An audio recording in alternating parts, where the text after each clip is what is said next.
If you're over consuming calories, your blood sugar is out of control, your biomarkers are not good, you're nutrient deficient, then focusing on your diet should be number one. Everybody should try to get their body fat to an optimal zone, which doesn't mean getting ripped and shredded. Matt Gallant is the CEO and co-founder of BiOptimizers and has his degree in kinesiology. He has been a strength and conditioning coach for multiple pro athletes, a self-defense instructor, and has over 15 years experience formulating supplements. His purpose is to help others experience biological optimization by making it affordable and available to all. He is a serial entrepreneur and has built over 13 profitable companies. He and his business partner released a book, The Ultimate Nutrition Bible. Easily create the perfect diet that fits your lifestyle, goals, and genetics. And it really should be on the mind of anybody thinking about longevity. I think the top three things that everybody can and should focus on from a longevity and health perspective is...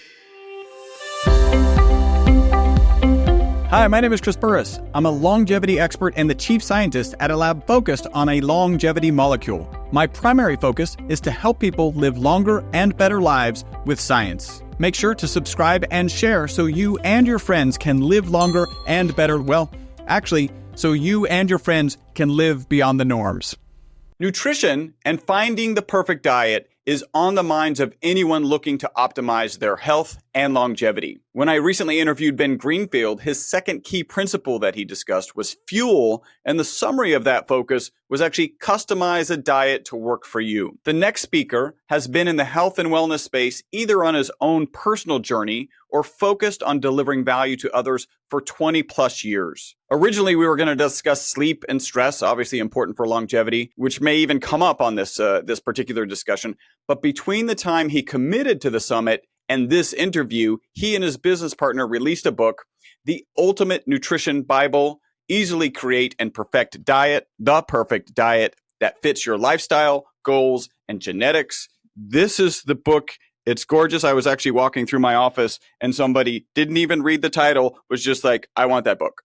It's gorgeous and it's great. I've already started listening to it. So I redirected this talk to focus on what has been obviously his focus probably for 12 plus months, like putting this book together. And it really should be on the mind of anybody thinking about longevity. So Matt Gallant is the CEO and co-founder of BiOptimizers and has his degree in kinesiology. He has been a strength and conditioning coach for multiple pro athletes, a self-defense instructor, and has over 15 years experience formulating supplements. His purpose is to help others experience biological optimization by making it affordable and available to all. He is a serial entrepreneur and has built over 13 profitable companies, which is why I thought he might be good at talking about stress. I first met him before the pandemic, and we have something in common. Both of our wives are from Panama, so right away we had this instant camaraderie. And from then, I find every time I get to chat with him is a time I walk away having learned something. So I knew I had to invite Matt to join us for this longevity summit. Matt, thank you for joining us today. Yeah, I'm excited, man. I mean, longevity is probably my primary goal. We'll talk about goals in a little bit, but right now, that's my number one focus. So I wonder if this has to do with you get to a certain age and you're like, yeah, we're in a position to start really thinking about this and having impact on it. And let's make that our focus. You know, it is. I mean, I've heard a lot of men talk about this, maybe not women as much. And I experienced it in my mid 40s. I'm 46. Biologically 31 though, so that's good. But I'm 46 and kind of that midway, and I just got a daughter. She's like 19 months. And then you start thinking about, hey, am I in the second half? You know, you start thinking about mortality a little bit more than I used to in my 30s, that's for sure. So yeah, having a daughter and wanting to see her grow up and hopefully get to see her children, my grandkids, it's things that are in my mind that are shaping a lot of my goals right now. And you have been in the right space for so long, like this just makes perfect sense, right? That's really cool. So, well, let's talk about how long you've been in this space. What caused you to focus initially on health and movement to begin with, and then ultimately led you to start BiOptimizers and then most recently write this book? I got a weight set because my father was pissed off and didn't want to buy me a guitar when I was 12 years old. So it's a longer story, but the short version is I spent money on something that he didn't approve of. And I really wanted a guitar for Christmas. So he didn't buy me the guitar, got me a weight set. So that's when I started lifting weights. Didn't really get into it until a little bit later. When I was 15, I came home from school one day. My uncle said I was fat. I was 190 pounds. I did have a belly. And I decided, you know what?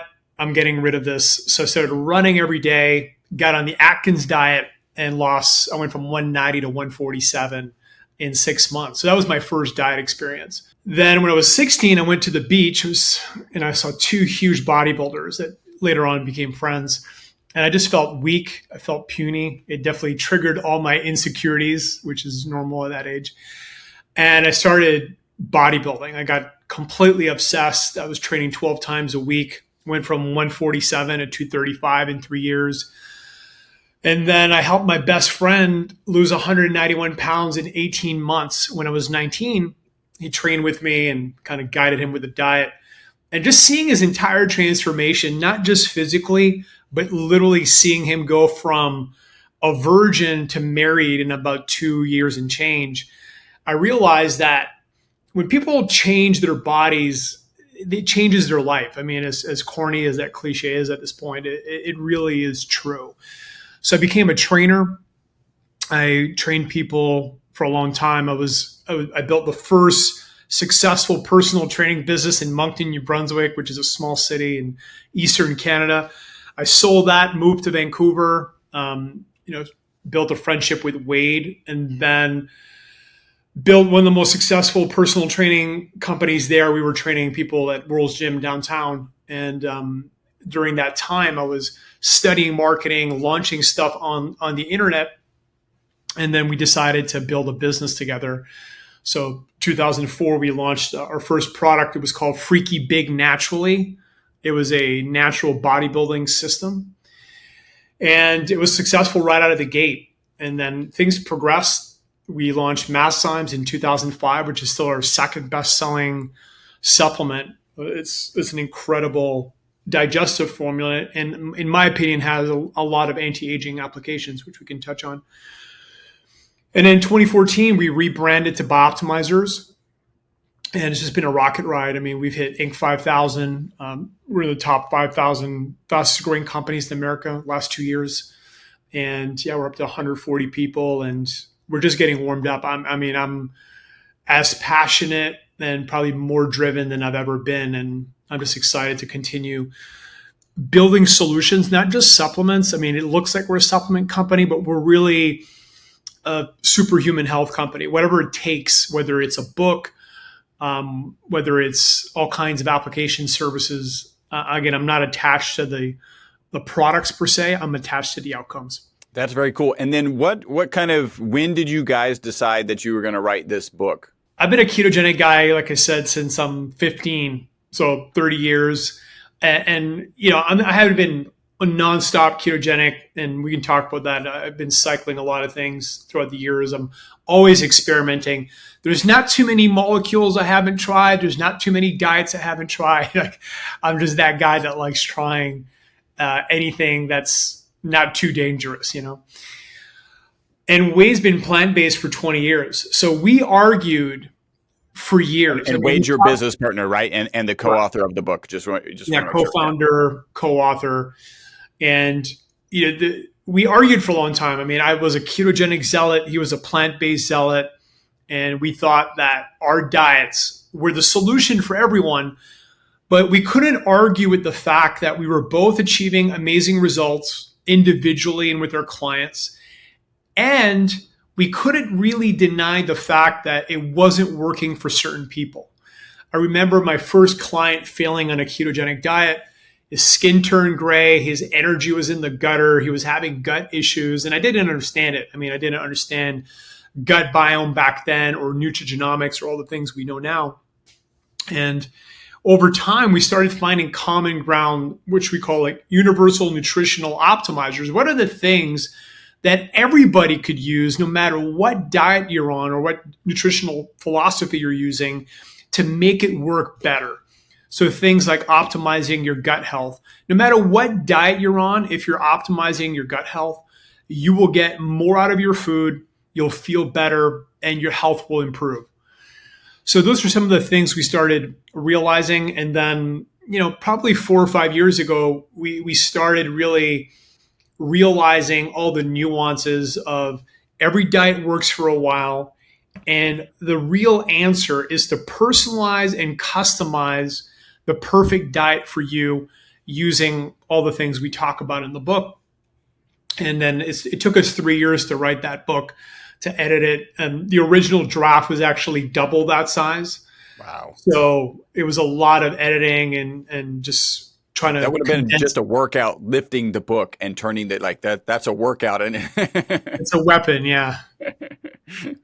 I started listening to the audio. I think it's really, really awesome that you and Wade are the actual speakers in the audio. And it's kind of cool because the way the book starts out, you've got this kind of ketogenic, and then was he full vegan or just vegetarian?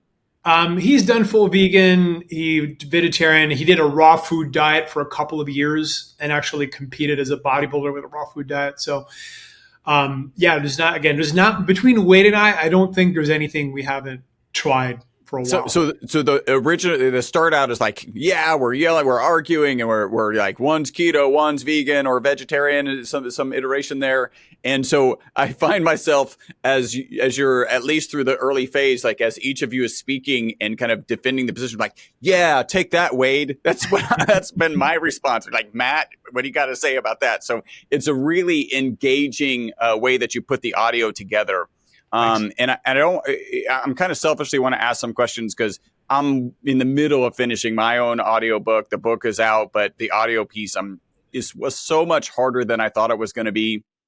How has that process been for you guys and kind of laying that out? Like, what was the hardest part of the book? And then how is the audio piece? Just because I've got some pain points there. Yeah, well, first of all, Hay House, who's our publisher, has an incredible relationship with an incredible studio that just focuses on audiobooks. So they made it really easy. I mean, they're just pros. If you miss a line, they'll punch you right at the perfect spot, like 3 seconds before, and then you just keep going.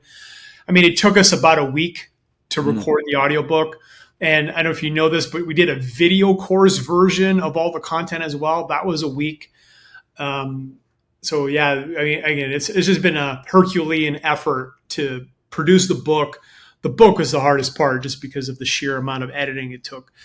But then the audiobook, the video course, and we're committed to climbing the nutritional mountain for many years. So yeah, we're just getting started. I think it's so far, it's spectacular. This is a longevity summit. What do you think the role that nutrition plays in longevity? It's huge. I mean, I think the top 3 things that everybody can and should focus on from a longevity and health perspective is movement, sleep, and nutrition. Now, we can argue and debate which one of these 3 is number one. And I think the answer varies from person to person. If you have bad genetics for sleep, for an example, and you struggle with sleep, then that should be your number one focus. If you're someone that's active and moves a lot, whether through exercise or just NEAT, non-exercise activity thermogenesis, which means, how much are you burning throughout the day, whether it's just walking your dog, things like that, then maybe movement is not as critical.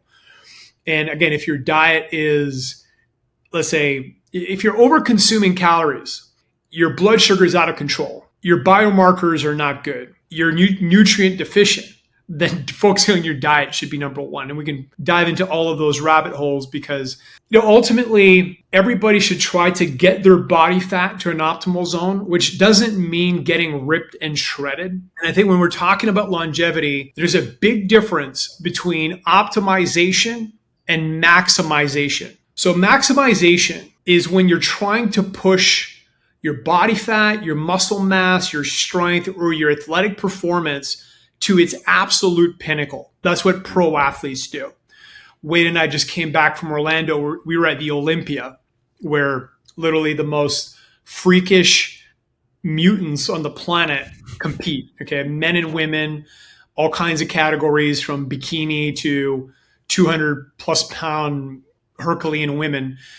And they're playing the maximization game. And if we look at just the death rate with pro bodybuilders. And of course, they're using all kinds of substances to get that big, but the longevity isn't there. When you're trying to, again, get that big or that shredded and you're using the amount of drugs that they're using, your health's going to be compromised. And I think less so with most other sports, but again, there's a cost to maximization. So if your goal is to live a long, healthy, strong life, yes, you want to lower your body fat to an optimal range. And we have all the ranges in the book. And for men, it's probably, again, 8 to 14% body fat is a good range. And I think some men or some women have the genetics to get leaner than others. When your body starts fighting you with its survival starvation mechanisms, that you probably pushed it far enough. So again, not everybody has the genetics to get ripped and shredded and get on stage in a bikini. For women, it's a little higher, probably 17 to 25% is a good range. And again, you got to pay attention to how you feel, how's your energy, your biomarkers, et cetera. But that's one. The second thing is muscle mass. And again, we're not talking about bodybuilding, but we know the value of strength and muscle from a longevity perspective, right? That's been well researched. There's a strong correlation between strength and longevity. And as you get older, if you're not training, if you're not doing resistance training, sarcopenia kicks in and you just start losing lean muscle mass every year and you get weaker and weaker. And especially those last 10 years of your life, right? Typically, there's a massive drop off in strength and health and a big decline. And then that's when people become decrepit. And I think what I want to communicate is that's not necessary. Everybody can be rocking until the very end. I truly believe that. And that's where we get into health span versus lifespan. Yes, we want to live a long life, but we want to live an awesome life all the way until our last heartbeat. All right. So you mentioned starvation mechanisms, and I want to touch on. I'm just trying to sort out how I want to address these, because those are one of. Let's start with epic goals, right? Your chapter 5, epic goals that you can achieve with your body. Let's talk about those first, because I think like that sets the target. Yeah, we touched on 2 of them. So again, the first one is weight loss, which a lot of people have given up, right? Only 3% of people are successful long-term with weight loss. I mean, that's a horrible success rate. Yeah. And why is that? They keep trying. They keep trying. And then, they keep trying. The average person tries about 6 diets and then tends to give up. So again, very few people, a lot of people have just completely given up. Now, the GLP-1 agonists are giving people new hope, which we can touch upon because it actually relates to the starvation survival mechanisms. So that's goal 1. Goal 2 is building lean muscle mass, which again, doesn't matter who you are. I think almost everyone could benefit from adding 10, 15 pounds of lean muscle mass. And then after that, we have athletic performance, cognitive performance, and then we have longevity, health span, lifespan. You set that clear goal. Okay, what is the muscle mass that I'm really looking at? And the book probably walks about, hey, what are kind of optimums for that? And so now we've set our goal. Let's talk about, you've got 17 reasons. I don't know if we're going to be able to get into 17 reasons that most diets fail, but what are the key ones that most people are going to face like right out of the gate?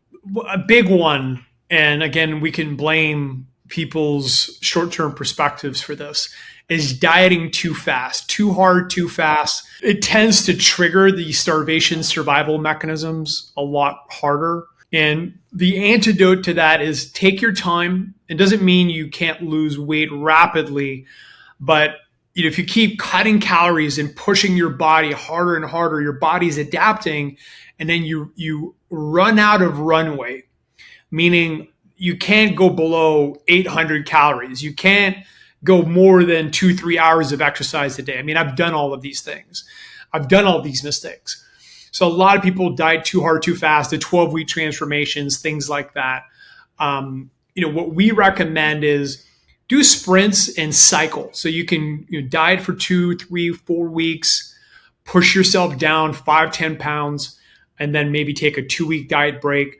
And that's the second diet mistake is, again, no diet breaks or refeeds.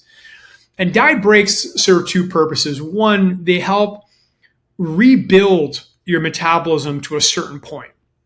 And when we say diet break, what does that mean? It means you go to maintenance.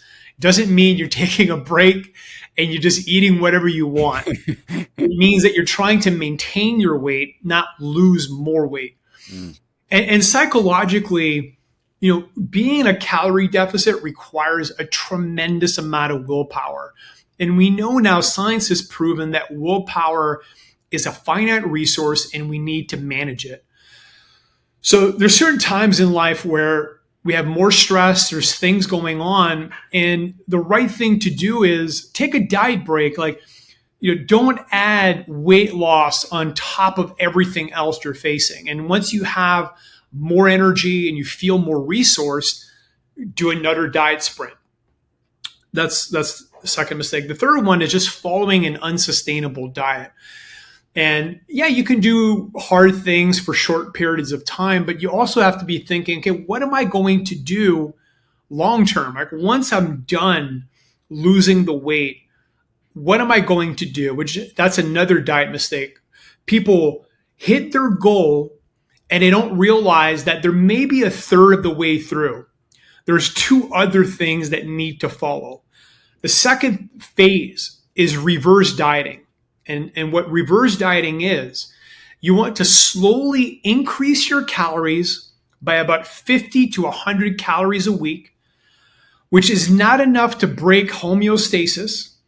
And what we're doing is we're slowly rebuilding our metabolism for, let's say, 10, 12 weeks. And we're going to get back up to a reasonable amount of calories without regaining the body fat. So what a lot of people do is, again, they do extreme dieting, extreme exercising, they hit their goal, and they go right back to, let's say, the amount of calories they were eating before without realizing that their metabolism has slowed down significantly, right? Metabolic adaptation occurs as you're losing weight, which means your metabolism is getting slower and slower. Your NEAT, non-exercise activity thermogenesis, is getting lower and lower. You're burning less energy because your body weight is lower. Your hormones tend to be lower, the key hormones involved in anabolism or your thyroid hormone. So for all these reasons, you're just burning a lot less calories. So you need to rebuild your metabolism, which will take 10, 12 weeks. And you need to be very diligent and precise. And I'd say after that, the final phase is you want to lock in that body weight for about 18 to 24 months. You want to recreate a new set point, and that's going to take a while.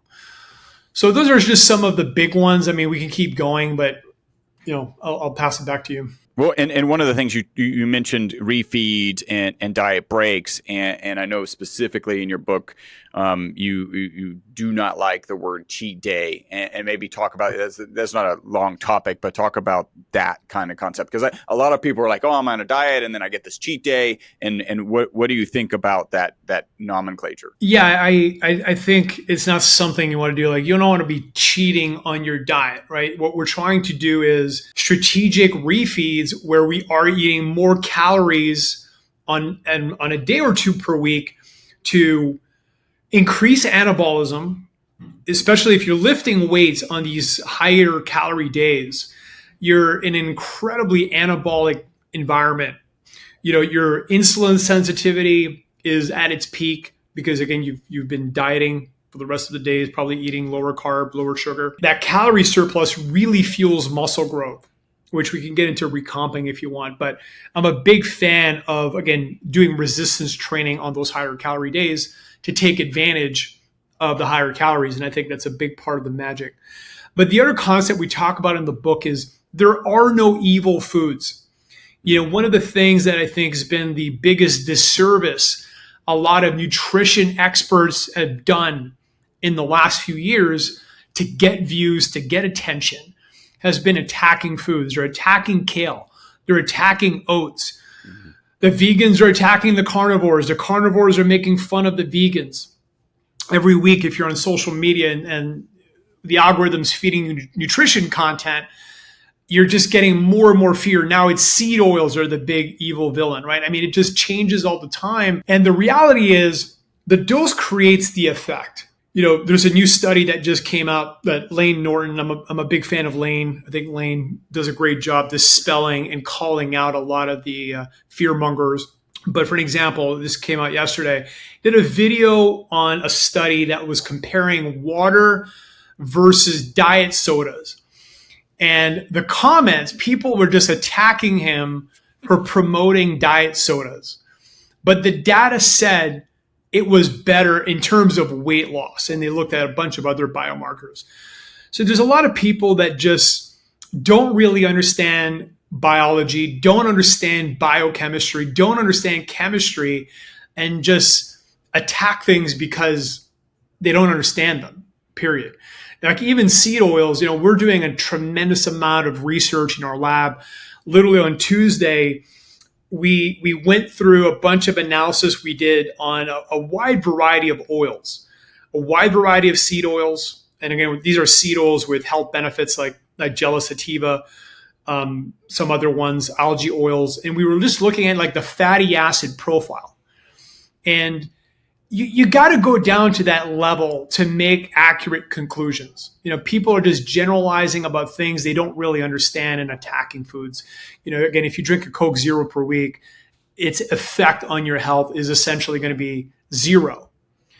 And a lot of people will tell you, again, and we've been there. Both Whit and I, one of our phases was paranoia around certain foods. And again, I'm not advocating to go to McDonald's or advocating to drink Coke Zero or any of these things, but it's more of a psychological thing because people are just so stressed out about what they can and can't eat. And ultimately what matters is, are you getting enough? Are you getting the appropriate amount of calories? Are you getting enough protein? Are you getting enough micronutrients? And are you minimizing the toxic load from different foods? I mean, that's what matters. And if you look at if it fits your macros, just to wrap this up, if it fits your macros has been the most successful diet philosophy of all time when it comes to building muscle mass and burning body fat. And for people that are not familiar with that, it is a diet strategy where you calculate the amount of calories you should be eating, you calculate the macros, and as long as you're hitting those targets, it doesn't really matter where they're coming from. And that's what bodybuilders do. And again, in terms of achieving those aesthetic ideals, it works. Hey, super quick break from the podcast. Hopefully you're loving it. This is a way you can support the podcast and take advantage of a great offer. We're offering 50% off of one of our MCT bottles. MCT is an amazing oil. Add the ESS 60 molecule to it. It's even more amazing. All you got to do is leave a review on iTunes, send us a notification that you've left that review. We'll get you a coupon code that'll get you 50% off of our MCT oil and free shipping. Back to the podcast. Yeah, you talked about kind of water versus diet. I'd like to diet sodas. I'd love to see that. I know the concern that got me off of really diet sodas, and one I think, well, you say actually diet sodas are better for weight loss. Like that's interesting. I'd love to see that study. And one of the concerns is like, hey, what impact does it have on your gut biome? But if in the context of losing weight, like then that makes it really simple. And then your idea, it's interesting. I came up with an analogy. If you think about a cheat day, if you have a significant other, you don't have a cheat day. You may have a guy's night out or a ladies' night out, but you don't want a cheat day. Don't cheat on your diet. I think that's a pretty clear thing. Now, you've talked a couple times starvation mechanisms. That's a key piece of the original of the first part of the book. And you've touched on some of them. Dig into starvation mechanisms a little bit better because this is where people, I think, often don't realize they're fighting their own biology, like and to a degree that's not that changes.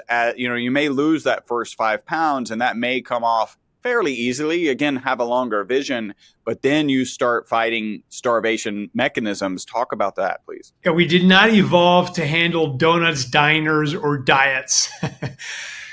Unfortunately, we still have ancient biological wiring. And the challenge is if we go back, 10,000 years, those were hard times, especially in winter climates where you had to hunt for food. Obviously, there was no or very little vegetation available. And you could go long periods of time without killing an animal, eating it. So you had to basically adapt to fasting. And one of the starvation survival defense mechanisms is, well, let's lower your metabolism. Because at a certain point, if your metabolism doesn't slow down, you're going to die faster, again, in a starvation setting. And we lay out we call him Carl the caveman. We lay out all the math. And again, the leaner you get, all these things start happening. For an example, your leptin will lower.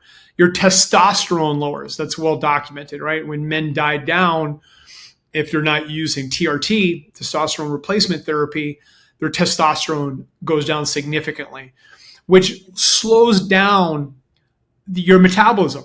Anabolism, muscle building, or an anabolic environment increases your metabolism significantly. So that, again, your body's going to start doing that. It lowers thyroid function, which slows down your metabolism. It lowers non-exercise activity thermogenesis. And I really want to hit on this one because it's a big one. Like, I did a lot of 5-day fasts this year. And when I do a 5-day fast, on day 3, day 4, day 5, if I don't use nootropics, I don't want to move. Like, I'm on the couch and I need to go to the bathroom. I don't even want to go to the bathroom. That's your biology fighting you. And again, this has been well researched, well documented, and it's unconscious unless you really pay attention to it. Your body moves less, you blink less, you're less active with your hands. Like, all of these things are slowing down as you're losing weight. On the flip side, okay, the body has a lot of mechanisms to play with. It's going to increase ghrelin and NPY, neuropeptide Y in the brain, which makes you insatiable. So when I was getting married to my Panamanian wife, I was on a diet already, but I decided, you know what, I'm going to drop another 10 pounds so I look my absolute best for the wedding. And I went hard. When I say hard, we were sprinting in the Metropolitan Park in Panama, if you've ever done that hike, the top part of it. We were doing sprints up that top part, like 10 rounds of sprints. And I just cut calories down. And what happened, I was hungry for about 2 years. I'm not exaggerating. I was constantly hungry. And I went from 178 to 220. And I built some muscle mass, but I regained a lot of body fat. So that was my first real experience with, a lot of people call it the hunger. And a lot of women that have dieted too hard, too fast have experienced that. Competitive people, I forget her last name, but Stephanie, she's a popular YouTuber, and she's covered that in depth, what happened when she dieted, and she had to kind of, gain a little bit more weight to try to fix it because she was just insatiable. Here's a wild one too. So for a long time, we believe that you build more fat cells when you gain a lot of weight. The fat cells get full, so it builds more fat cells, right? That's been the common belief for a long time. But actually, when you diet too hard, too fast, the shrunken fat cells will actually start creating more fat cells because the fat cells send signals to your brain. So essentially, one of the defense mechanisms, it was, let's create more fat cells to, again, create more signals so that we can start regaining body fat again, which, again, that's a relatively new discovery that a lot of people don't know. And then one of the big ones, which happens, and a lot of people are experiencing this one with GLP-1 agonists like semaglutide, tirzepatide, et cetera, is burning a lean muscle mass. And one of the things that we really want to hammer home is when you're losing weight, you've got to protect your lean muscle mass at all costs. Because if you're dieting too hard, too fast, about 50% of your body weight can be lean muscle mass.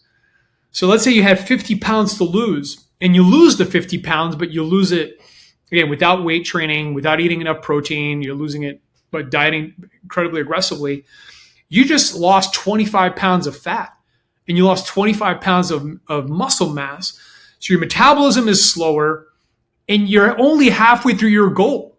Does that make sense? Like, you only lost 25%, or sorry, 25 pounds of the 50 that you want to lose. So yeah, those are just some of the things, but I just want to lay the macro picture of what's happening. So we have all this ancient wiring, and then we have access, easy access to hyper palatable foods. And again, yes, there are no evil foods, but the problem with processed foods is they're designed to get us to overeat. When you eat most processed foods, you don't feel full, right? So there's no satiety, and it's really easy to overeat. And again, the average person's eating around 3,500 calories a day and burning around 2,700, 2,800. So that means they're overeating 700 to 800 calories a day. So when you combine this ancient wiring with Uber Eats and McDonald's and drive-through and food chemists that are literally, trying to engineer the most addictive food possible by loading it with sugar, fats, salt, flavoring, etc., it sets the stage for the obesity epidemic we have today. It's pretty brutal. And I think you do a good job laying that out just now, and also in the book into those details. And you talked about being hungry for 2 years, right, after that kind of extensive dieting, because there's really no reason for your biology to back off of that, right? Like, the biology is get fat. Like, that's the biology, because that's not normal. You usually don't have access to the foods that can get you fat. And so whenever you can, you pack on as many pounds as you can, because you might not eat for an extended period of time. I find it just amazing that it's a full 2 years out. What about genetics? How much do you think genetics play in identifying that perfect diet? It's huge. And obviously, nutrigenomics is a new field. So we're still discovering a lot of things. But I think this is where you can take any diet and make it work a lot better for you. And I'll just share a couple of personal nutrigenomic insights I've received in the last year or so. One is I have bad genetics for selenium. And I was eating, a Brazil nut every day, and I was still deficient. I just did a hair analysis. I've got bad genetics for zinc, so I need to increase my zinc dosage, which long-term could have a massive impact on my longevity. I truly believe that long-term nutrient deficiencies can kill us a lot earlier. It's kind of like when I blew my father's motor. I shared that story in the book. The transmission was not working properly, and my father left town, and I wanted to go see my girlfriend, who was about 30 miles away. I took the car, and I just revved the motor so much because I couldn't shift out of the third gear. I just blew out the motor. And I feel like biology is similar in the sense that if one system goes down, it starts this chain reaction where other systems get compromised. And I think that's true with nutrient deficiencies. We do a ton of cofactor research where we combine one molecule with others to see if it can work better. And the effects that cofactors have is mind-blowing. I mean, we're talking about 200, 300, 400% improvements in different laboratory tests that we do. And I think it's the same thing inside the body. Another big one, probably the biggest one, is I don't have good genetics for saturated fats. And again, I've been keto now for 30 plus years. And out of all the things I've struggled the most to optimize has been my lipid profile. And I think the reason is because I've been overeating saturated fats and under-eating monosaturated fats. So now I'm eating leaner cuts of animal protein, more seafood, and I'm supplementing with olive oil. So I've sourced the highest polyphenol olive oil I can get, and I'm adding that with my food to help basically optimize my lipid profile. So those are just some of the things for me personally. But yeah, there's some people that have bad genetics for fasting. And when they fast, their cortisol to DHEA ratio is way off. They're too stressed. And I listened to a doctor at a keto conference at KetoCon, and he thinks that can aggravate or create a bad environment for cancer when your DHEA ratio to cortisol ratio is just off. And again, some people get a massive stress response when they're fasting, especially people with Mediterranean genes. I mean, back to our ancestors. If your ancestors lived in a climate where there's fruit trees and olive trees and fig trees and there's just an abundance of food all the time, there was no adaptation required to cold, hard environments where you had to fast for a week, 2 weeks, 3 weeks, or whatever. Whereas I have Northern European genetics, and no doubt my ancestors had to survive hard times. And I get the benefit of that from a fasting perspective. So yeah, I think no matter what diet you're on, there's diving into the genetics and really looking at certain foods you probably should be avoiding. And that goes back to the fear mongering. Are nightshades bad for a small percentage of people? Yes. Do some people have bad genetics for gluten? Yes. Do some people have bad genetics for lactose? Yes. But you're trying to generalize and tell everybody that they should avoid all these things. That's where people are doing a disservice. So again, you're getting as much data as you can about yourself, doing a nutrigenomic test, looking at your biomarkers, doing a gut biome test. All those things make a massive difference. And next year, we will be releasing our own diet DNA tests and our own gut biome tests. And we have a nutrition app that's been launched as well. It's called the Ultimate Nutrition app. And we're going to tie all of that data and help people automatically create kind of the most hyper-personalized diet possible using their data. So I hear that. First, I just have to make a comment. I feel like you probably blew up your father's engine because he didn't get you a guitar, but that's a different issue. I look at this book, and you said about 5 years, something in the range of 5 years on this book, and then I start thinking about what it takes to put together the genomics, right? In an app, like you are doing some Herculean stuff, so that is pretty awesome.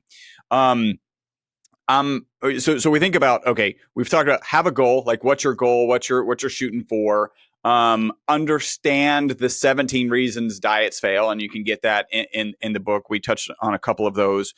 One of them, and maybe a huge one is have a longer term goal, right? Don't be going after that, 10 pounds before the wedding. I mean, maybe you're going to do that, but know what the bounce back from that is going to be. So have these kind of longer term goals. Be aware of the starvation mechanisms. Is there any way to test for how much starvation mechanisms are impacting you? There's probably some. I don't know if there's a test out there, but it seems like that would be nice to put together. There's definitely subjective biofeedback that kicks in. So when your hunger is out of control, like when you start obsessing about food, and I remember. I only dieted once for a bodybuilding show. I was 19. I lost 64 pounds in 14 weeks. Wow.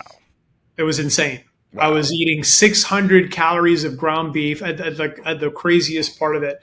600 calories of ground beef a day and doing 2 weight workouts plus an hour of cardio. Wow. And I started losing my mind. Like, I'm not exaggerating. I remember I walked into the supermarket. I said, F this. I grabbed the Haagen-Dazs. I started driving home, and I just roll the window and I throw the Haagen-Dazs out of the window. Like, I'm losing my mind. I mean, that's literally where I was at because I was so calorie deficient and nutrient deficient. Because all your starvation mechanisms were like pushing all the buttons that they had access to. Yeah, and I'm fighting those, and I'm out of willpower because I've just, obviously I'm barely eating and just pushing myself too hard. And I was 19. I mean, if I did that today, it'd be worse. It probably wouldn't get tossed out the window. No. So I think when hunger, when you start obsessing on food, that's a really big one. If you're obsessing on food, you're you're probably too deep. It's probably time for a diet break. Yeah, when you start feeling like you're not losing as much weight, and that's a tough one, because really, if you're not losing weight, let's say on a 2-week interval, if your weight maintains for a week, not the end of the world. But if it's been 2 or 3 weeks and you haven't lost any additional weight and you're doing everything right, then it's quite possible that you've adapted to that, and then you got to break homeostasis, which we talk about in the optimized metabolism chapter. And there's a lot of ways to break homeostasis. But if you've been dieting for too long, haven't taken diet breaks, if you feel your energy's in the gutter, if you're not sleeping well, I think those are all symptoms of the starvation mechanisms kicking in. Of course, if you're doing blood work and you start seeing your testosterone crash, your thyroid crash, all of those things are definitely clear signals to diet break and maybe rebuild your metabolism a little bit. I wonder if, because people talk about the feedback loop from food to weight is just so long, right? And I think it's one of the things that kills people in diets is like, hey, I've been doing this for a week and I really haven't lost that much. I wonder if that same kind of hysteresis in response, by the time you're noticing this exhaustion, is it maybe a little bit too late? Maybe there's a protocol to kind of walk up out of that, and you're suggesting like get into a maintenance diet for a week or so. What are your thoughts on that? Yeah, if you look at the chapter on, we kind of guide someone through a long weight loss journey called the Ultimate Fat Loss Master Plan. You'll see that there's a lot of diet breaks that are built into it. So instead of like waiting to crash and burn and then try to fix it, what we tend to do with our clients is, well, okay, let's diet and when you get started, you can diet a little longer. But as you get deeper and deeper, it's like, okay, let's diet for 2 weeks and then do a diet break for 1 week. Diet for 2 weeks, diet break for 1 week. So you get into these 3-week cycles. And again, you're just preventing that survival mechanisms to kick in and beat you down. I mean, I think it's better to be proactive about it and build a good plan right out of the gate. And I think anytime you have that sense of relief, right? Like knowing that you get this adjustment after 2 weeks, like just for your own mental stability or kind of goal setting, which is kind of subversively all tied into the starvation mechanisms, actually, like that really is a good sense of relief. I agree. I'm going to kind of shift into, I got one last question. There's so many, so really your entire kind of book, the entire premise is there's a lot more details that need to go into this. You need to understand what you're really fighting against, and you probably need to slow down. Is there any kind of broad statements to provide that kind of the path to the end goal before I ask the wrap up questions? Yeah, I would say a universal truth or two would be, protein and fiber are really the king macronutrients. Most people, if let's say the average person increases their protein and fiber intake, a lot of things start automatically happening, right? Because both of those are incredible for satiety, which means people are going to eat less. The net calorie intake lowers significantly because protein has about a 25 to 30% thermic effect, meaning your body has to actually burn energy to break protein down. And fiber, gram per gram, you're only absorbing about 2 calories out of the 4. So you're getting less in calories in, you're getting more satiety, you're getting more anabolism. And again, that's why bodybuilders that eat a lot of protein and a lot of fiber get in the condition they do. I mean, it just works. And I'm not saying, again, you need to go to those extremes, but no matter what diet philosophy you're on, whether you're a vegan, and again, if you're a vegan, it's even more important that you find good protein sources because that can be challenging. It's typically easy for them to get the fiber, but hard to get the protein. Okay, excellent. All right, here's our wrap-up questions. First wrap-up question. Do you have a target age that you want to live to? 170. 170. I like that.